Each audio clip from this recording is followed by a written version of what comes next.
Yes, sir. Yeah. So, Jai Janendra, everyone. Om Namah Siddhebhya.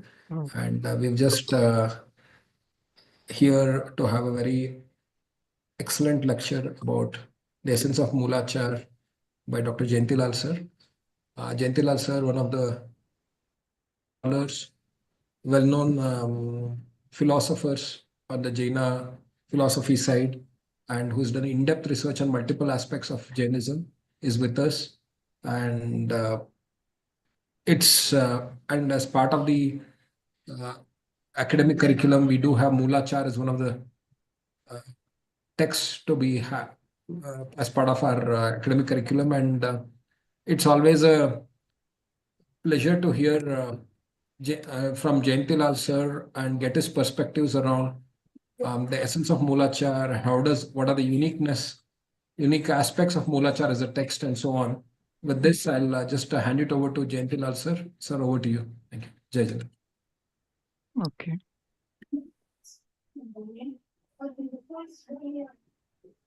So, Jai Jinendra to all of you. It's a pleasant thing to talk to all of you. Okay. And we have been frequently meeting, not so frequently, but once a while, of course. And it is very nice that all of you are very keen to pursue the Jain philosophy course. And I think this is the best one can do in one's life, to know more about the deeper aspects of Jain philosophy.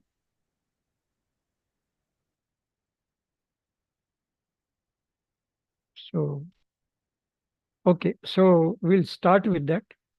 And I really appreciate all of you who are taking very keen interest in learning and pursuing this particular course.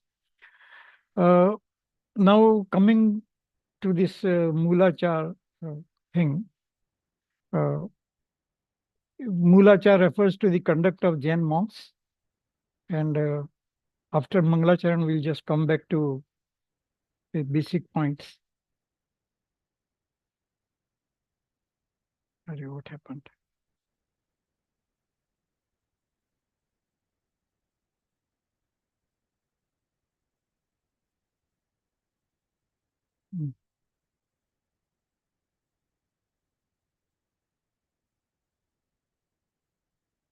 Okay, this is a text that is available. I just gave a picture for all of you to know the text if it is possible. It's a Mulachar written by Vatkesh Virchit and Siddhant Chakravarti Vasunandi Acharya. He did a Acharvrati, means commentary on that one. It is published in two parts. Part 1, Purvarth, and Part 2. And it's a very famous, and Hindi translation is done by Arika ji, Gyanmati ji. And then, of course, this is how the English title looks like that. That Vatkeshwar Mulachar Part 1. There are two parts. And then Arika Mataji, and then, of course, Kailash Chandra Shastri all have it, and published by Bharti Gyanpit. The point to be remembered why I'm showing this is that there were many scripts of Mulachar that were available. And in this publication, they have tried to take the essence, not essence, the maximum number of verses that was available, and then try to publish that as a one book, which is easily available. There are other versions, but they are not easily available. And so that's how this Mulachar comes to us.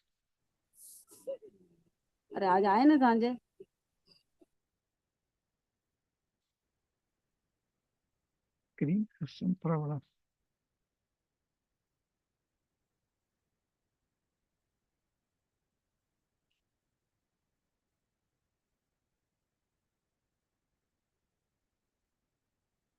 Okay, we'll start with the Mangalacharan. That is the first thing that is given there.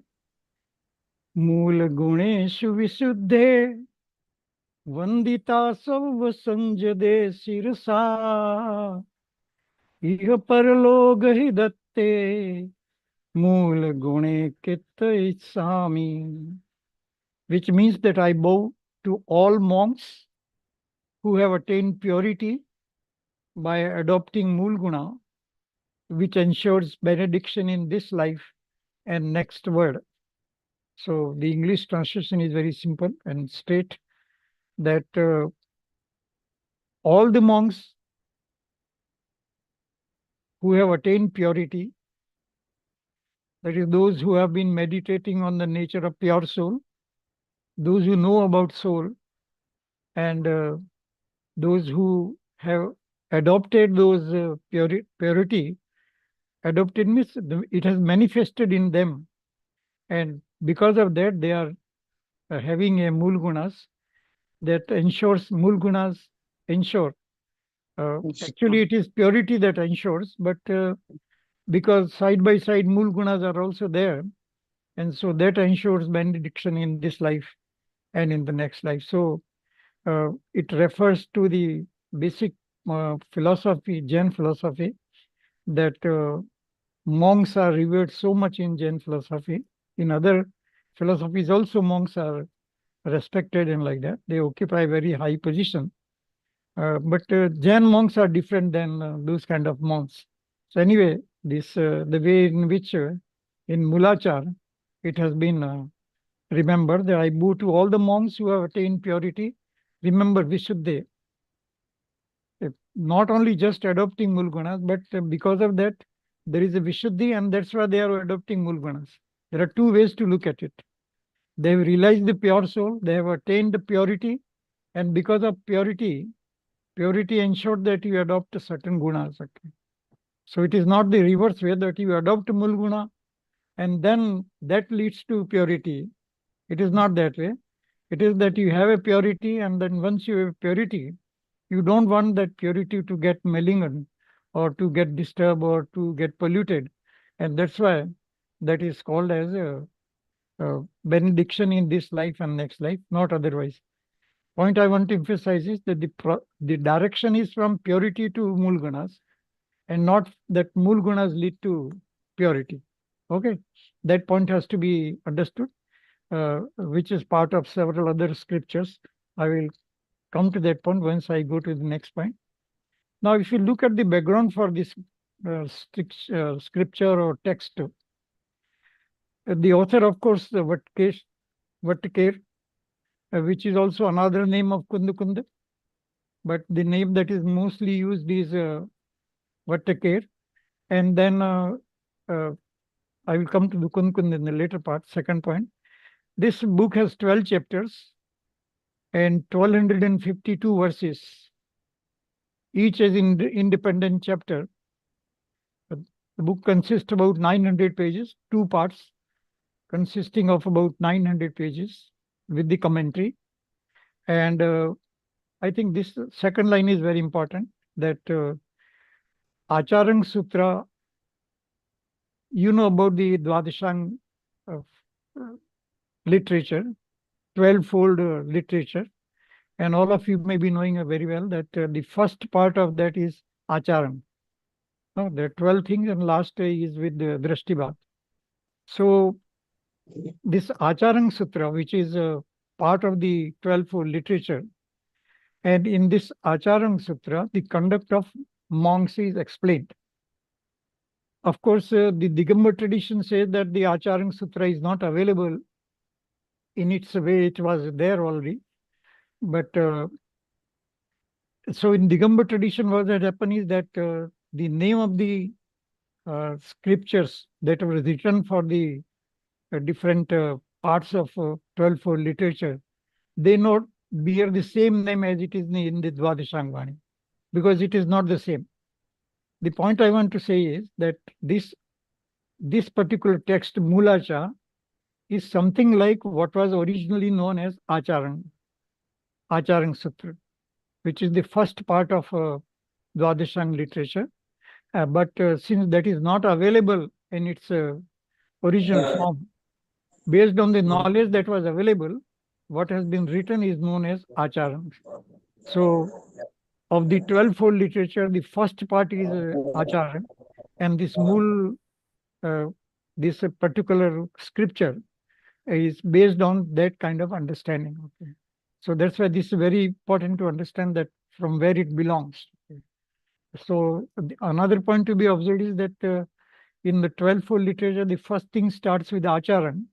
So there the position of monks is very crucial in Jain philosophy, because uh, before that, what kind of a conduct one follows, and after becoming monk, what of the conduct one follows, and ultimately that conducts lead to the um, attainment of moksha and so on. So the position of monks or munis is very important in Jain philosophy, because it is the platform or whatever uh, air base where the flight for the what moksha is launched, something like that. One has to take off from that particular from muni. By adopting a muni position, one takes off to the moksha and also on. So I will just stop at this point. So this mulacha is equivalent to acharang, but it is not acharang, because acharang in its original form was much more than what is contained in ach, uh, mul, in this particular scripture, okay, Mulachar. Anyway, now how to understand this Mulachar or Acharang Sutra? It's a conduct associated with the pure soul, your pure soul research, your soul search. Okay. Sorry, I think somebody.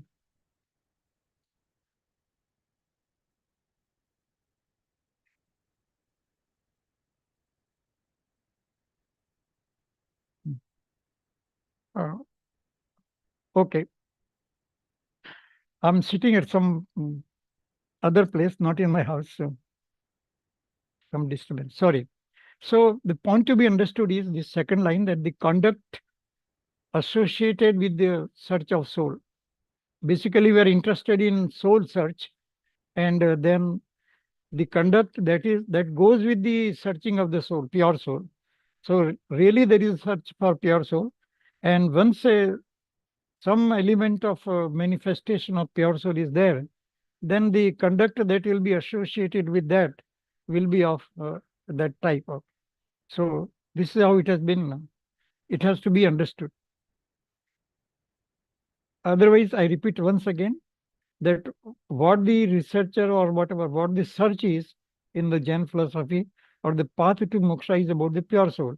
And once a person realizes the pure soul, there is a certain kind of conduct that is associated with a particular state of uh, Jain or Gunstans or something like that.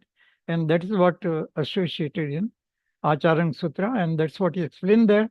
And that's what is explained a little bit in this particular text.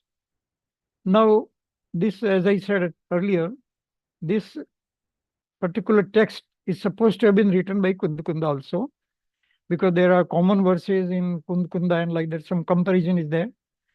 But some few verses are very different also.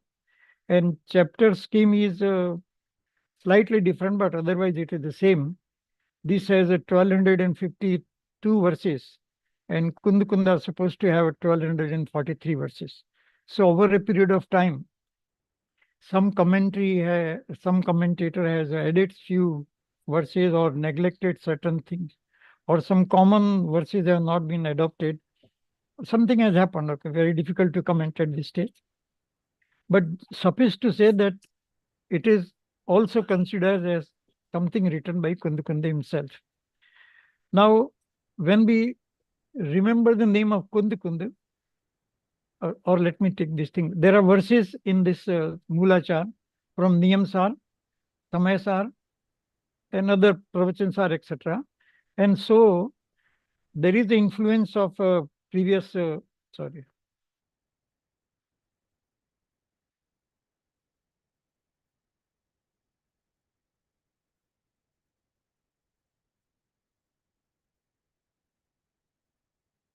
Sorry.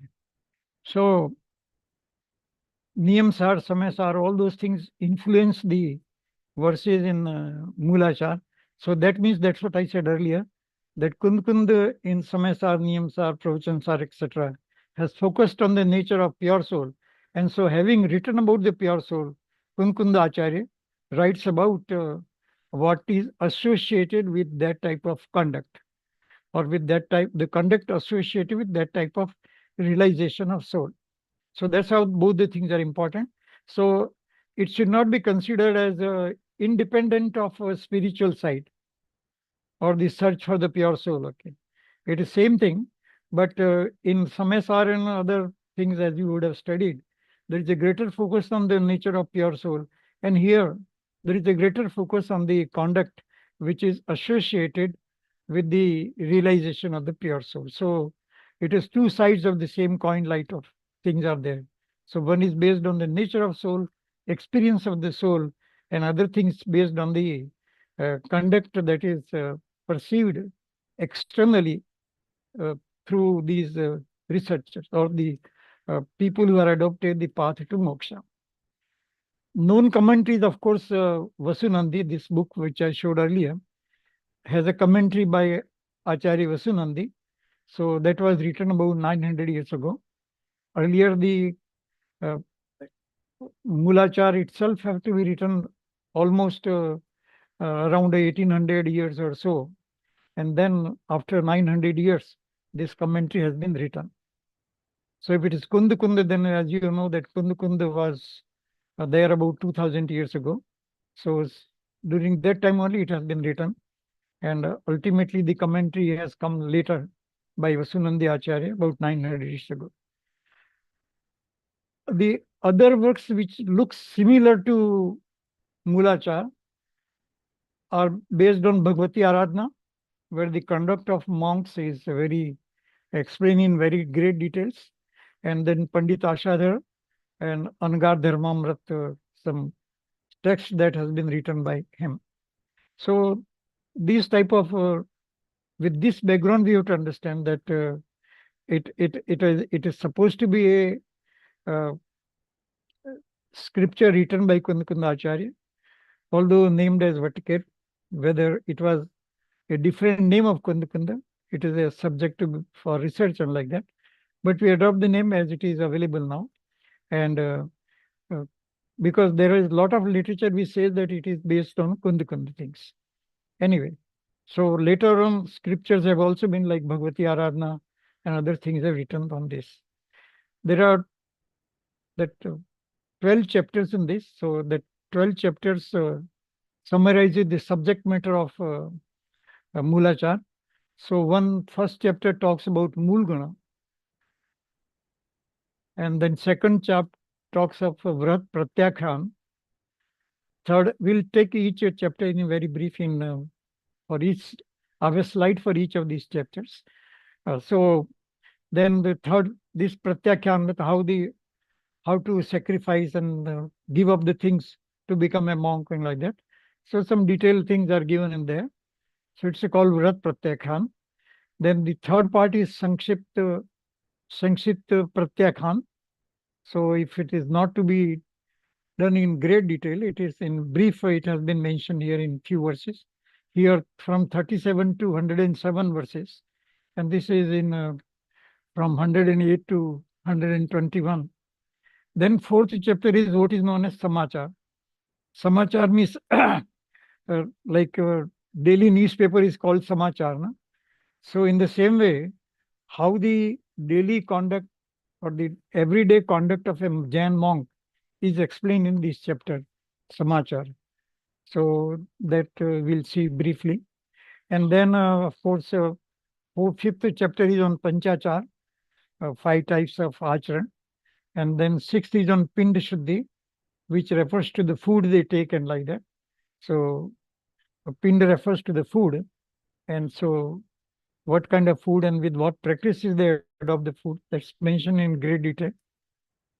Then seventh is Shat Avashak, 6 essentials activities that Jain monks supposed to do, Samayik, Pratikraman, etc.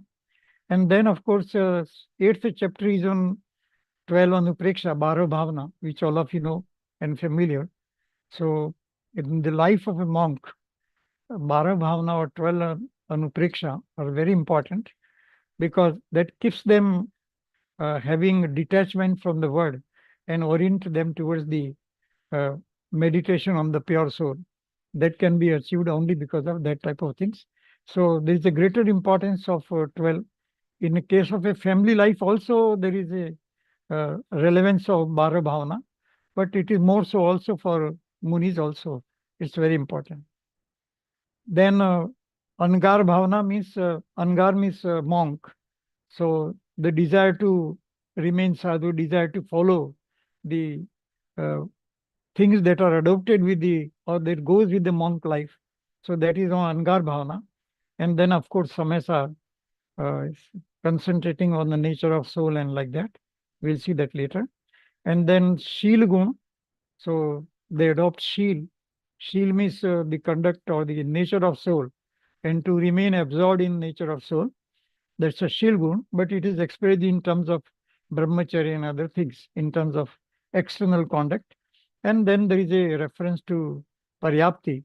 I mean, a Jain monk follows what kind of non-violence? Okay.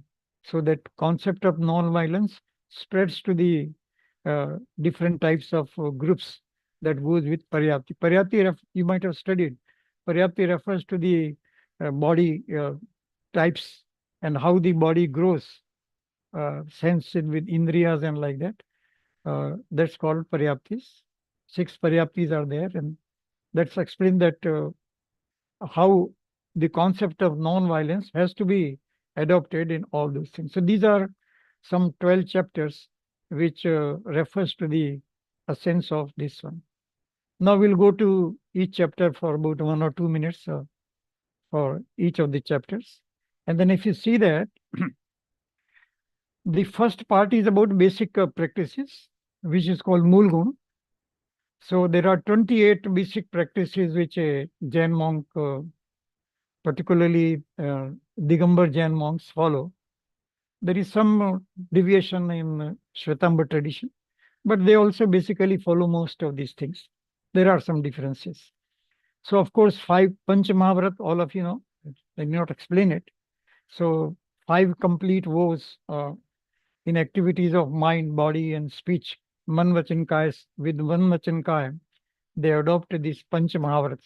So adoption of Panch Mahabharat is the basic quality that is seen in Jain monks. Then there is, of course, these 5 things: non-violence, truth, non-stealing, celibacy, renunciation of possessions, aparigraha, like that. These 5 qualities, which very common, all of you know that. Just mention it for the sake of repetition, but for the sake of reference. Then 5 carefulness, Panch Samiti, Pancha Samiti, with the view of not harming other living beings. A saint is very careful in 5 types of samitis, which is in terms of Irya Samiti, walking, then speech, Bhasha Samiti, then scrutiny of food, Yashna Samiti, then sitting and picking up things. They are very careful, and placing the things and disposal of uh, Pratishtapan Samiti, excretions, etc. And then, of course, they control 5 senses, all the 5 senses. A saint constantly controls desire of these 5 senses of touch, taste, smell, seeing, and hearing in order to restrain ourselves. So these are some of the basic things that are, which is called, but we have not completed 28. We have taken 5 O's we have seen, and then 5 carefulness, Panch Samiti, Panch Mahabharat, 10 things which we have seen. Next, there are 6 essentials. They follow Samta, and then whatever, Sthiti, Stavan, like that. Practice of equanimity, recite eulogies in the prayers of Stavan, 24 great Tirthankaras. And then, of course, 2 preachers, they have a reverence and veneration. And confessing prashchit, confessing of wrong activities, then giving up undesirable possessions, and contemplate on the nature of pure soul, kaya utsarg, and things like that. So these 6 essential things, all munis absorb. Then observe, okay. Then there are 7 virtues that Jain monks are supposed to have it in terms of keshluch, and of course mustache and beard and like that. Then renounce all possessions, including clothes, in case of Digambar tradition. Shvetamba tradition, of course, as you know. Then renounce taking bath. Then short sleep. I mean, they hardly sleep for hardly 1 or 2 hours. And that too, they sleep on hard ground or wooden plank in one posture. They do not turn around, because if they turn around, there may be some insect or small life which may get killed or like that. And hence, they do not, sorry. And then, of course, do not brush teeth and adant dhuvan. And then, of course, taking food in palms and not with utensils or things like that. And then, of course, single diet. They take food once a day only. And that's a living wonder, actually. I wrote some uh, article some long ago, and there the title was that a Jain monk is a living wonder, because they eat once a day, 20 hours in that. Then, of course, there may be fasting. They don't take water they take water only once, and then too while standing, not while sitting, and so many things are like that. And and yet they survive very long and like that. So that is kind of a living wonder that we can see, and it's a subject for study, for research, that how while eating only for one a day, and that to water also, they don't get dehydrated and things like that. So it's a really wonderful thing, and study, worth study how the Jain monks live like that. And of course, cash loach, plug the hairs. Yeah, ये तो हो गया. Taking food in palms, standing postures, single diet. So this all these things that they observe.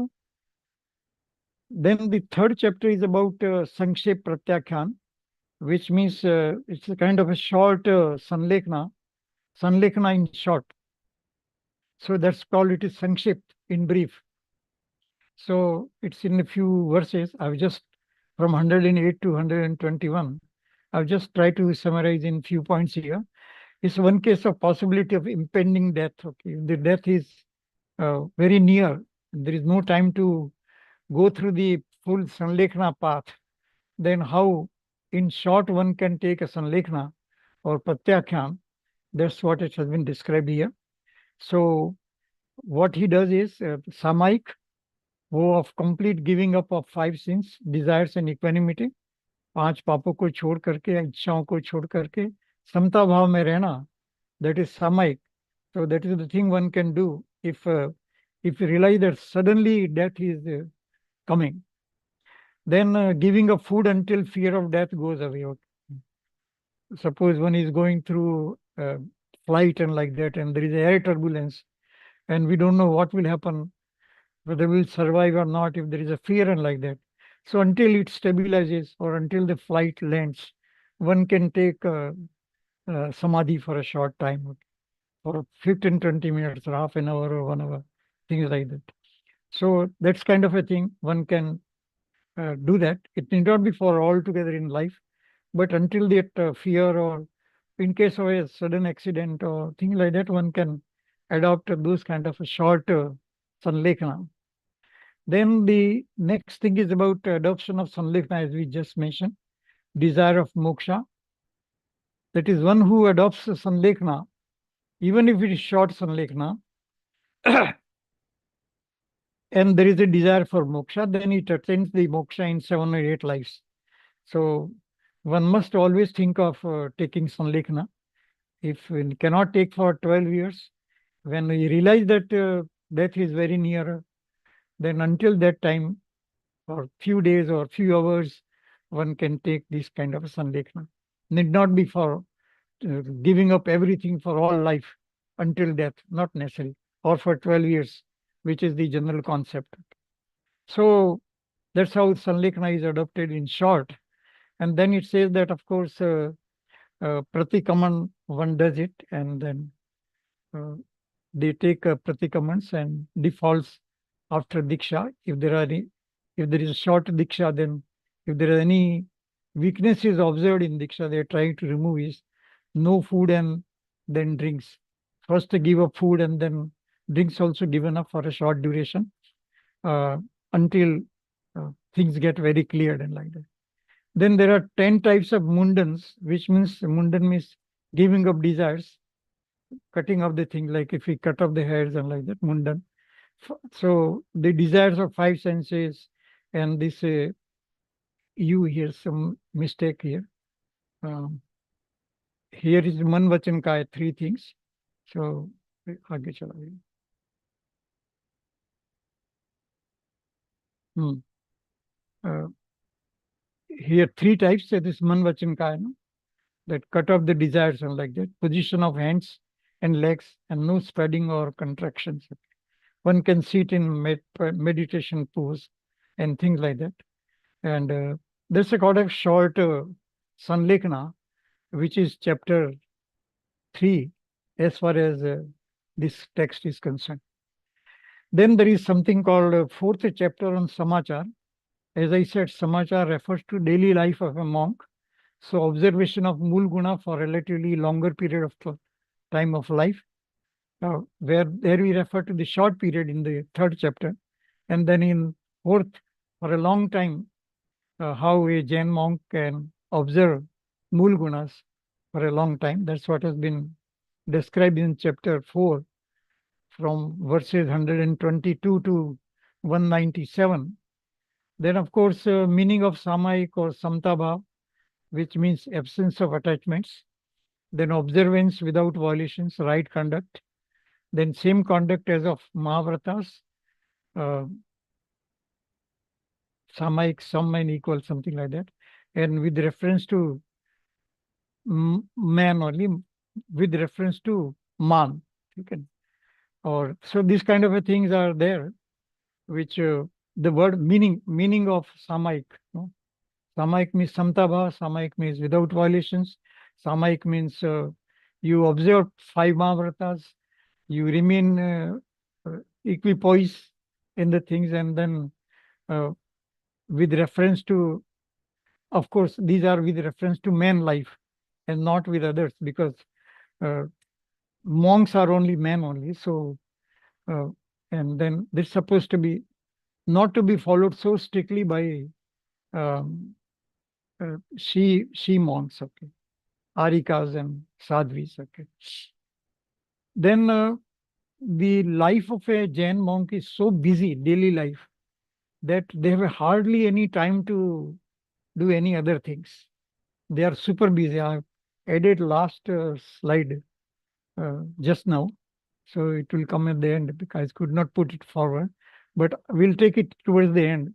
That their life is so busy, daily life. He's a super busy person, okay, that he has to go through, or maybe I can take it now itself.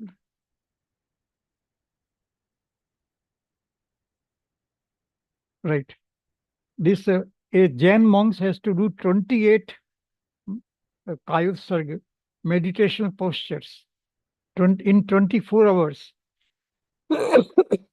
He has to do 28 Kayutsarga. Each Kayutsarga taking some time of it.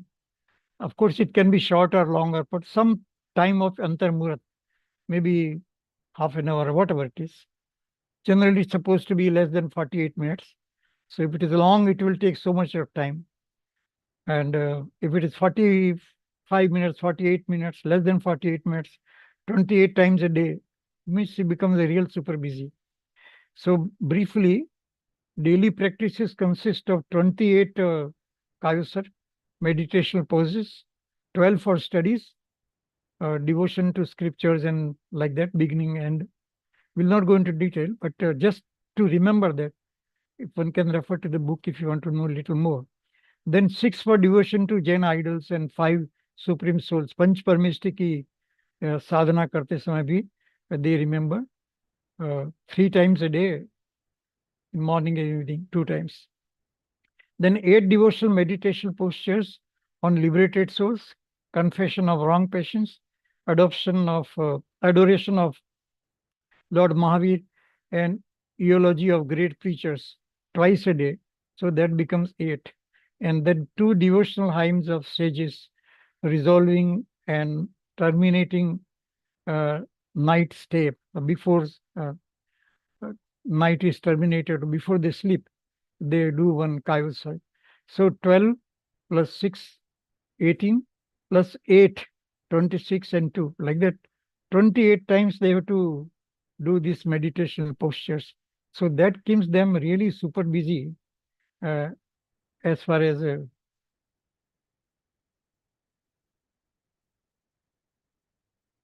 what is it?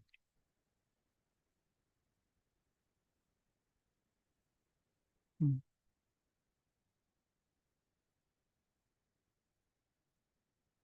Chapter 3 and chapter 4. So like that, they are super busy, as I said. Then conduct from morning till evening. Morning, someone follows rules of conduct, as I just explained. Any work or vrata to be done with the permission of guru or elders and their guidance, elders in the Muni Sangh, and then study literature and ask clarification with utmost regard. Then move in a group and alone in exceptional cases with permission from gurus, and like that, not to talk to female monks unless absolutely necessary.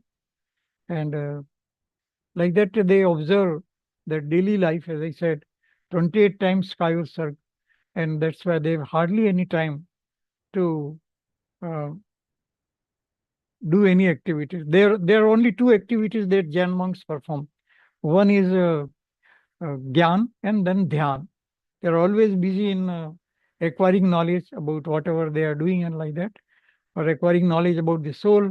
And then the next is about Dhyan, meditation. So these two activities good enough to keep them busy. It is not their duty to preach others. Among themselves in the Sangha, they may discuss, but it's not their duty. We should never think that it is their duty. But they do it whenever some good people are there or they ask certain questions and like that. Sometimes they are curious about the life of a Jain monk and like that. They do clarify certain things and like that.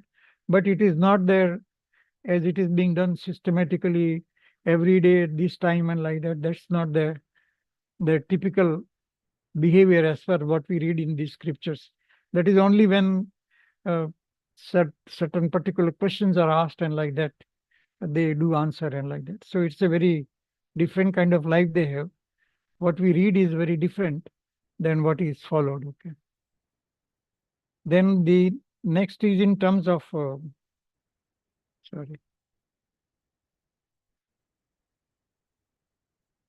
uh, Panchachar. Okay. 5 types of achar. A monk adopts 5 types of conduct based on darshan, gyan, charitra, tap, and viri to destroy karmas and attain moksha. You see, remember here, it's very carefully stated here that this conduct is based on darshan, faith in the soul. Darshan is samak darshan. So he has a complete faith in this existence and nature of soul, and then he knows about it, gyan.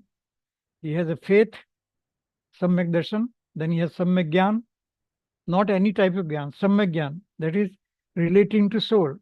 And then samyak charitra means relating to soul, getting absorbed, getting engrossed, or in simple language, meditating on the nature of soul. The soul has understood in terms of faith and gyan. That is charitra. So there can be no charitra without having darshan and gyan. And then tap also, meditating and other things on the nature of soul. And then Swadhyaya will also become part of tap and like that. Kayosar and other things become part of tap. And then virya, he gathers enough strength to follow the nature of soul, to remain absorbed, to remain engrossed, to remain, keep meditating on the nature of soul. And that destroys karma. Okay. So without samyak darshan, without samyak gyan, and without samyak charitra and tap and virya, it is not possible to destroy the karmas and attain moksha. So it is very clear because, as I said in the beginning, that this is supposed to be a Kundakunda's version, and Kundakunda in his other scriptures talks about this Gyan Darshan and Charitra. Not only Kundakunda, even Uma Swami and like that, Tatvar Sutra, Samyak Darshan, Gyan Charitrani, Moksha Marga. So they all emphasize that there should be a basic faith in the soul, and then acquire knowledge about the soul, then adopt that kind of a conduct, then do tapasya and acquire the enough strength to meditate on the nature of soul. That destroys karma and that ensures moksha. So it's a very clearly stated. One need not get, I mean, misled by any of these statements. They are very, very clear that the path to moksha starts only with samyak darshan and samyak gyan, and then charitra based on samyak darshan and samyak gyan, and tap and virya also based on that type of things. That is the only way to destroy the karma, because only by meditating on the nature of soul you destroy the karmas. Dhyan agani karma kalanka sabedhe. Through meditation only, through dhyan only, karma can be destroyed. There is no other way to destroy the karma. So that's how one has to understand it very well. And the Acharang or Mulachar also talks of the same thing as is being talked about in Samasa, Pravachansa, Niyamsar, etc. Then, of course, a right faith with eight purities and like that. Navatattva with pure soul as an objective, which is very clearly stated. That is what is right faith, Samyak Darshan, that's what has been said. Then right knowledge with purity of soul as a goal, purity of Dravya Kshetra, time and thoughts, and observe the rules of the study. So knowledge also should be based on the knowledge of the pure soul. And then, of course, right conduct based on 5 great vows, samitis and guptis. So right conduct ensures meditation on the nature of pure soul through great vows or samiti and guptis. And then through tap and external different types of tap, and not to hide power or control senses, which remains as what called virya. That whatever is possible, we must observe as a part of our conduct. And a monk also should observe as a part of his conduct. So this is how the concept of panchachar is very much there in the minds of these followers. Then the 6th chapter, there are 12 chapters. So briefly we are seeing each of the chapter, the subject matter of each chapter. The 6th chapter is on the Pinda Shuddhi, this purity of food. Okay. So that's explained in about verses from 420 to 501. A lot of great details are there, how to ensure purity of food and like that. But some few points I have taken it here. That objective is that in terms of udgam, Uddeshik, supply of food, etc., all defaults should be removed or should not be with defaults. I will just explain one thing. Udgam Uddeshik. Uddeshik, the food that is prepared for monks should not be for monks. It should be prepared for the family or for us. And then if happen to be there in the town and like that, it is served to them what has been prepared for an household. So that's why the what are called the sins or the impurity or killing of small insects or ekindri and do indri jeev, etc., does not go with them. Rather, it remains, burden remains with the household. So that's why whether preparation of food or idea of food, collecting material, everything should be for the household and not for the monks. If a food is prepared for the monks, then it becomes Uddeshik, means with that objective in mind, this food is prepared, then a monk should not take it. Will not take means as per scripture, should not take it because it becomes Uddeshik. That means for him it has been done. Same thing about house, place of stay and all those things. If it is built for them, it is not for the place for a monk to stay. Anyway, so utpadan, udgam, utpadan is production of food. That also should be with the defaults. There are a lot of defaults that are mentioned. Then Ashna, take fallen food, allow food to fall, etc. It should not be done. Then Sayojana, mixing of food and drinks, that is not permitted. Means mixing means getting from one house and another house and then mix it and then give it and like that. Because when it comes from the other house, we do not know whether purity has been mentioned and like maintained and like that. So It should not be mixed, or if it's to be done, it has to be done by those people only. One should not serve on the part of other families and like that. Anyway, then there is a fifth is about praman, the quantity of food to be taken. So that's very limited, generally restricted to 32 grasses. 32 times only they take the hand towards the mouth and like that. And of course, there is some controversy, but scriptures talk about 30 types, 32 types only, including water. Okay. So that is the praman quantity. And then angar, matlab greedy in food. One should not be greedy in food. Just take what is very limited food. And then talk of good or bad food, healthy, unhealthy food, like that. It should not be. They should not talk about good food or bad food. Monks should not talk about it. That the food was good or it was bad and like that. Nothing of that type thing. And then uh, in terms of karan, the food for sanyam, why do we take karan means what is the reason why we are taking the food? A monk should be very clear that he takes food for observing sanyam, for observing dharma, to satisfy hunger for dhyan, not just to improve health or maintain health and like that. It is for the dhyan, so that when he meditates, the meditation is disturbed if he's hungry. So if he takes the food, then he will be able to do better meditation. That's all, not other things. Not to strengthen the body or remain healthy or live long life and like that is not the idea. It may happen, that's a different thing. Then antaras, if are there, 32 types of antaras are there. They are to be avoided as far as food is concerned. Then, of course, shat avashak. You might have known this concept otherwise, but here also it's mentioned. The general names are different, but in Mulachar the names are Samaik, Tavan, Vandan, Pratikraman, Pratyakhan, and Vitsark. These are the 6 types of Shat Avashak one has to do, Samaik. And then, as I said, in that daily activities, these are done. Daily activities, this is part of daily. Samaik is to be done daily, and Stavan has to be done daily. Then Vandan, Pratikaman, like that, it has to be done daily.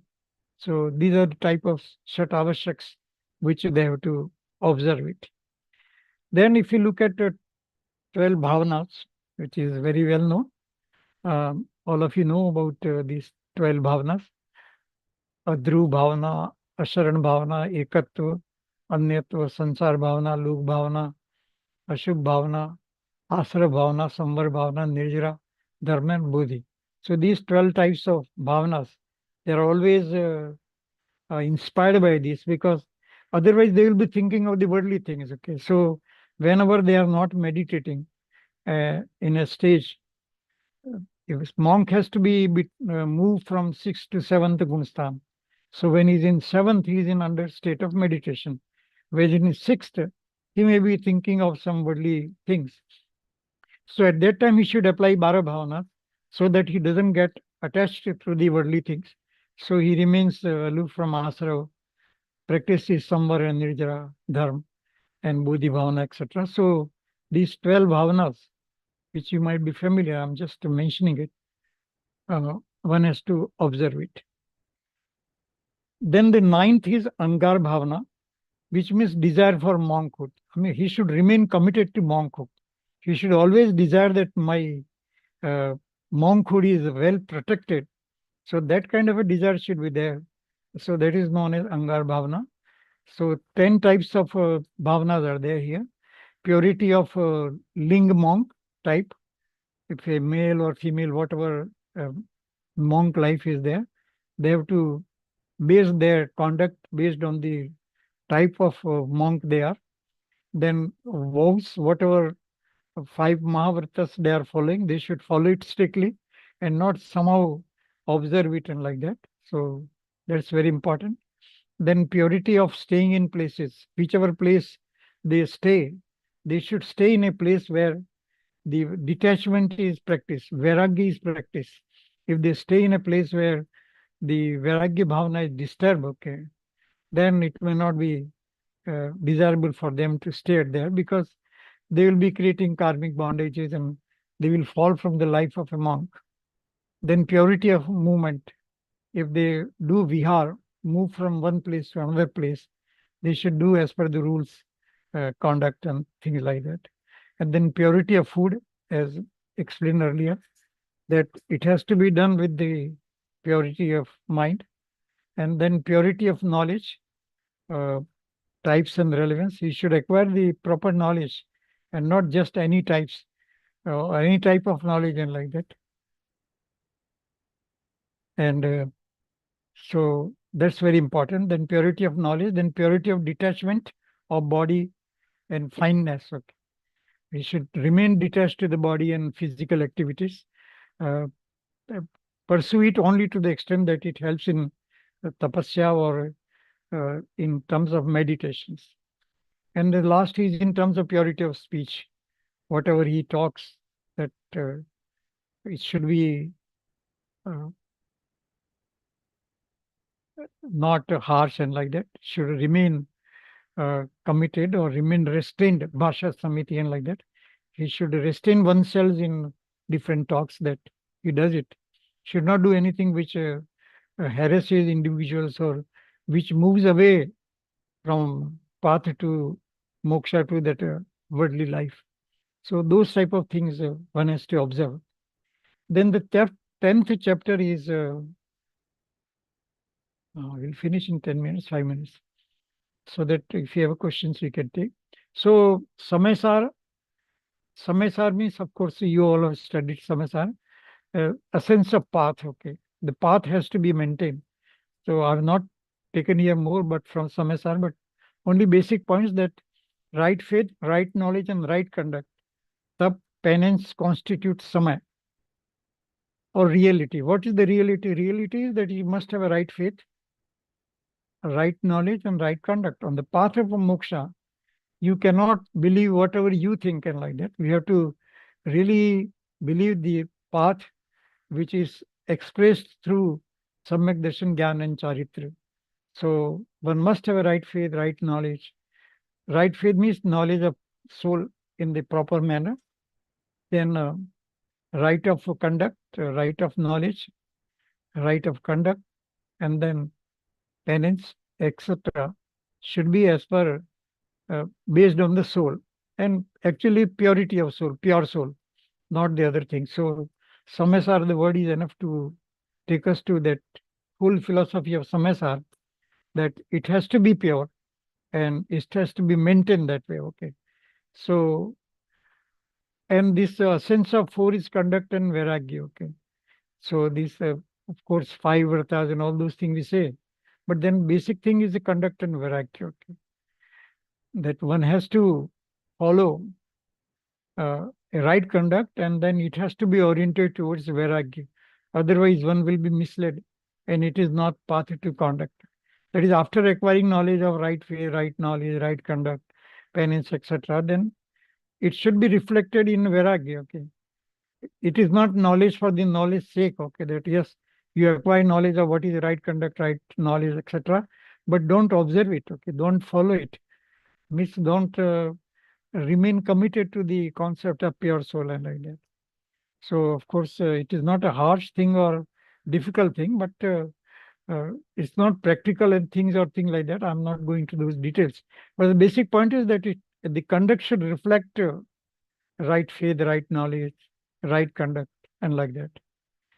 Then one should save oneself from defaults or force vows or rules and like that. All these four: right faith, right knowledge, right conduct, and tap. Then observe 10 Angar discipline. Earlier, some 10 discipline points were mentioned. So that should be followed. And then save oneself from false faith, mithya darshan. One should not follow, should not practice mithya darshan, because other than soul, there is nothing which is so serious about path to moksha. It is soul that goes to moksha. And then if we have the knowledge of soul only, one can go. Okay. So without knowing the pure soul, how can one achieve moksha? Or how can external means really ensure attainment of moksha? So nimitta upadana, so many concepts are there as discussed in Samasa. So a monk should not be following mithya darshan, okay? False practices, false knowledge, false conduct, false belief. He must be a true admirer of uh, Satyadev Guru Shastra, must be followed those kind of things. Otherwise, he is having mithyatva, and for mithyatva or for mithya drashti, the life of a monk is of no use, okay? Only your faith, first right faith, samyak darshan, then only right conduct follows, okay? So one has to ensure that he remains away from false faith and like that. And those who observe meticulously attain heaven, etc., and moksha, this is the essence. Those who observe this kind of purity of soul, Shuddhatma, and remain engrossed in that, those people will only attain moksha and not others. Then 11th chapter is about Shil Guna, that is protection of vows. All the vows that one has taken, one should protect it from by facilitating soul searching and omniscient. It should facilitate a good move towards Keval Gyan, go higher in the stages of Gunstan and other things. And then Manvachan Kaya Yoga, he should control. Then other things, senses and all those, das dharma. When multiplied mutually, these become 18,000. These other things, if you multiply, it becomes 18,000 shil.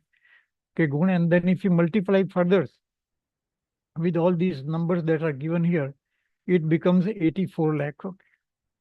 So just remember that a monk has to observe 84 lakh types of virtues, okay, or vows, whatever you call it, or such 84 lakh uh, virtues get manifested in him. Then only he becomes a monk, okay.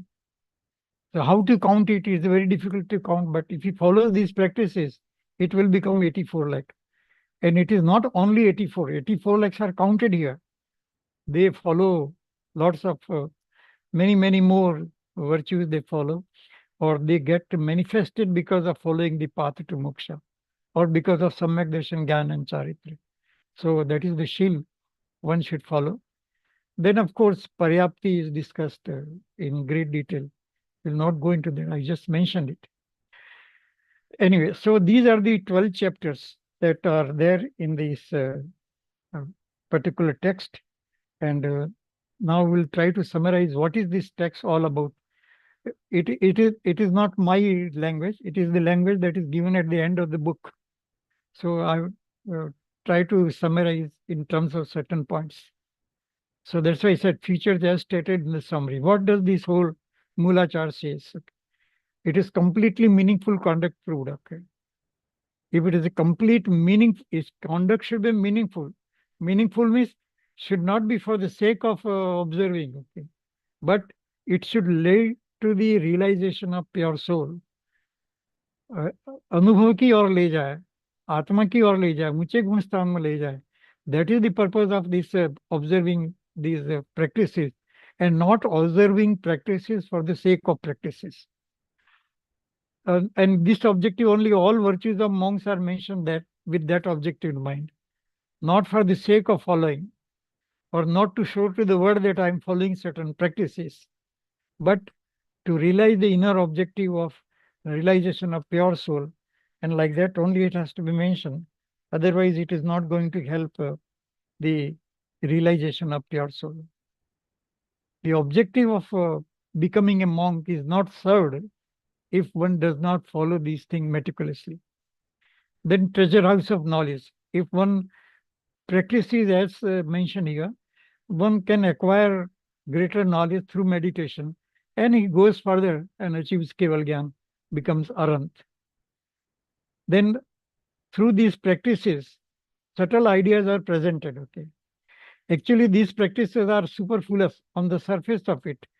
Internally, the monk is able to see the entire, realize that a sense of the entire universe, a sense of the pure soul, a sense of six substances, a sense of nine tattvas, and so on. So very subtle idea there. Subtle ideas here means that a practice is not only a practice. That practice is the result of realizing inside that how pure soul is so important, okay, and how subtle is pure soul. That is the idea. That's why meditation. That's why observing all those non-violence and all these things. Not observing non-violence for the sake of non-violence, but only for realizing the subtle points which are not easily available in Jain philosophy or just not easily realized by people, okay. So that's what a target has to be understood. Okay. Then subtle ideas presented. Then monk's conduct and policy stated. Okay. So that's very clear. How a monk should live a life, not one's own way. A monk cannot have a life with whims and fancies, whatever one likes. But one should follow the systematic path that has been prescribed by uh, Arhants or by Keval Gyanis. Then process they have been stated, right conduct is mentioned, contains pure preachings of Arhant, and then thought-provoking defaults. He should always realize what are the defaults and try to remove them, and make monk's life meaningful by not only observing the things, but by realizing the nature of pure soul, because all these practices are, as I said, and I'm repeating again, not for the sake of following practices, but to ensure realization of pure soul and realization of moksha. All this makes a monk's life meaningful, and this is the eternal path of liberation, and not that it is only stated in Mulachar and like that, but it is preached by all the Tirthankaras all the time in the past and in future, and so it has to be followed this way. Then only we can achieve it. And these 28 positional things I mentioned earlier. So this is how we summarize these things, and this is the essence of this book. These some points that I mentioned. One must follow it. So we'll stop at this point, and then if there are points or you have certain good points or whatever you like to, you can interact. Thank you, sir. Thank you for the enlightening lecture. So, do we have any questions from the audience?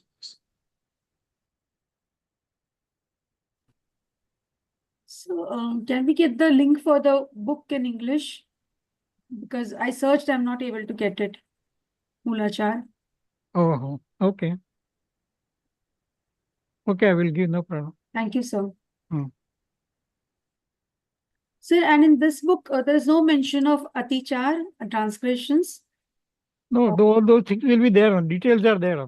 Details are there in that one. You say we have tried to summarize about 1,000 pages in a few slides. So Yes. I've not given the details and like that. Somebody unnecessarily disturbing. Any other questions from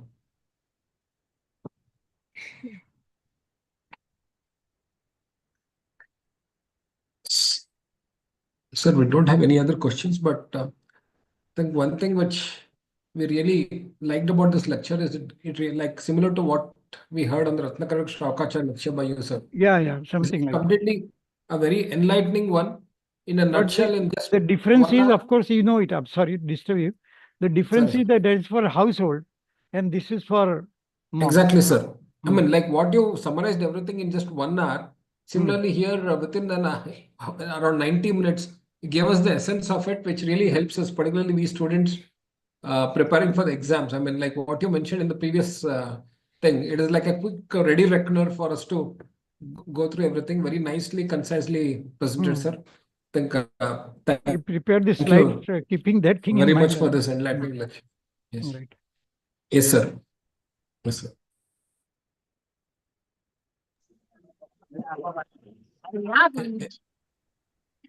Any other questions, please?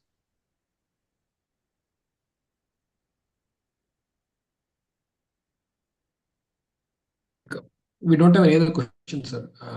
Think, but any other thoughts, people like say anything that we really liked about it, something that really stands out in from the thing, or something that's really stuck a mind about the from Mulachar, the code of conduct for the ascetics, whatever. I think even those reflections also will really Mm. be good to have. I So mean, thank you for this lecture, because we have this in our exam and it's a vast topic. So it is summarized in such a way that now it's easy for us to read and understand the whole thing. So we are very thanking you, sir, for this lecture. And it's a difficult topic because understanding the Muni externally and internally, unke bhav and how the whole process is very interesting. And by reading this, we develop a bhavna that one day even we should achieve this. That bhavna generates in our mind. right, right. Very Because good. Yes, yes. so it inspires us in a way. Mm. Thank you, sir. Thank you. That's why I said that is a wonderful thing. It's one of the wonders in the world. Okay, a walking Siddha, something like that. That monks are Right. called as Chalte Firte Siddha. Walking Right. Siddha. Okay. Right, sir.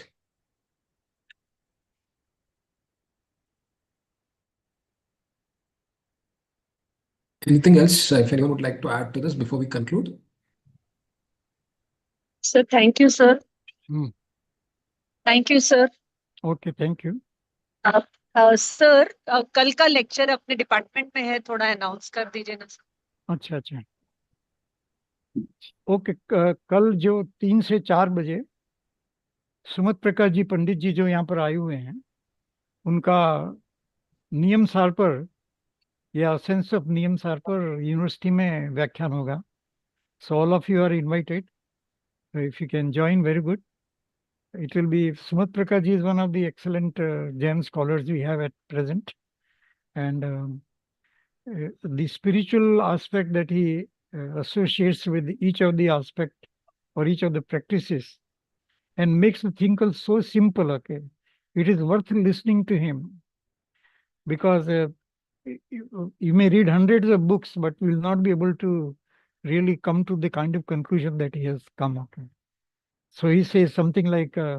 You have a nirjara while laughing, okay? You smile and nirjara will take place. Okay? With the right perspective, not just like that. So the Jain or the path to moksha, he makes it so easy for everyone to follow. And so it will be a unique lecture. And you can see in YouTube also his lectures that he's been delivering here. And so it will be very nice, worth listening to him in live. We have benefited immensely myself during lectures from his last several years. And he is very fond of our university. He has been there in the past also. And he has been inspired earlier for doing PhD and like that on Saptabhangi and things like that. He always tells so many research things that can be done and like that. So if you, any one of you is pursuing PhD later on, you'll get a lot of ideas from what he says and like that. So it is worth listening to him. He's a great Jain scholar and makes things. He was himself a teaching in the university in Bhopal earlier in his life career, and then he left. So it is a different kind of a scholar, not the typical Jain scholar like that. And he explains each point so with so much of depth in it, okay, in a very, very simple way. So please do listen, and if it's possible for all of you to come to university tomorrow, please do come. It will be a very enjoyable experience to all of you or whoever comes. Otherwise, listen on YouTube. It will certainly come on YouTube.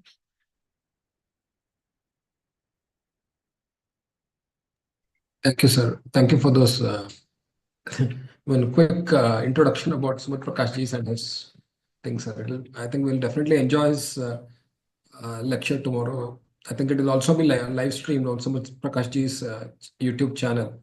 So I think whoever misses it, we will definitely make sure we Right. listen to him on YouTube. Yes, sir. Well, thank you once again, sir. Though you have been traveling, you're not at your place, you have made time for us. And Yeah, because I think enlightened us semester with is so many closing. things. Semester is closing, so that's right. Yes, sir. When it was right on time, sir, we have heard our teachers, some of our classmates present different aspects. But Hmm. having it from you, it was like almost like an icing on the cake or whatever you want to call it. It was like complete thing just before the exam. It was a Hmm. very quick revision for us as well, sir. The timing is very good, sir. Okay, good. Yeah. Yes, sir. Thank you once again, sir, Okay, for thank you. this enlightening lecture from the Department of Jainology and as well as from the students here.